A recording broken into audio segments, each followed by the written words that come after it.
Guys, magkakatay ako ng baboy na puti ang tubo.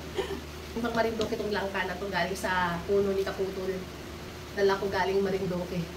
So ngayon magkakatay tayo ng baboy na puti. Ang hirap kaya. Ito. Tusok. Tusok. Okay. Buti na lang may dala talaga akong itak dito. Galing Marinduque. Meron palang ilaw. Pinahirapan. Kala ko walang ilaw. Ganda yung Kaputol. Ang sarap niya no. Ang puti eh.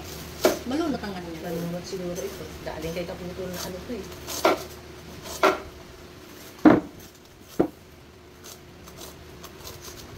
Puti. Lumot. Ang dami nito. Himayin lang natin. Tapos yung kalahati ilagay natin sa rep. Di ba masisira yan kahit himayin? Yan. Basta nakababad sa rep. Dapat nilive na natin ito. Dapat pala hinati ko na lang. I-live mo? Oo, live mo na. Para maraming views. Ayan. Sige. Mag-live. Dapat pala kalahati lang. Hindi naman siya nalagay sa rep. Lagay natin sa freezer. Yung kalahati. Hindi na siya akin magbalat eh. Oo. Pag kinalahati mo yan at hindi mo rin binalatan, masisira din. Mas magandang ilagay na lang sa rep. Sa freezer. Katayin mo yun. Ha? I-close mo. Kaya na? Ito lang mahirap dito eh. Pagbalat. Pero pagkain. Pero pagkain, para. Pero madali lang naman. Sanay naman tayo sa mga trabaho ganyan. May konting tama pero okay lang. Sanay tayo niya sa probinsya. Kailangan marunong kang magbalat. Patay mo na. Ano guys, tinatagtad na. Message lang kayo. Yan. Ayan o. Labas na ang laman loob o. Kumain pala talaga. Tanggal ang buto niyan pala.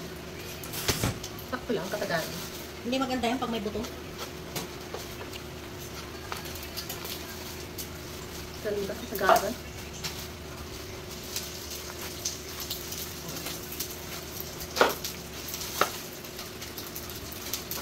Ano natin? Lain natin. May na yan. Maraming Kaputol. So, ayan. Pati-pati lang yan. Sabi nga nila, pag may hirap, may hawak na tarap. Dapat talaga ang mga bagay naghihirapan. Sanay tayo sa mga ganyang hirap.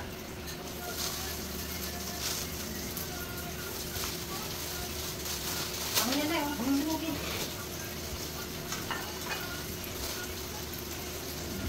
Oh, please. Gusto ko kalaman sa ilang katapat na. Tayo mo na. Patay mo na?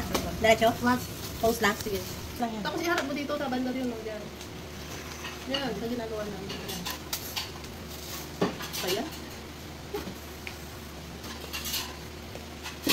Harap mo dito, harap mo na konti. Yan, yan.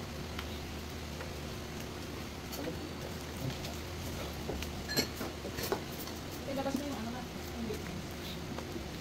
Dali mo? Dalawa? Galing yun. Malumod.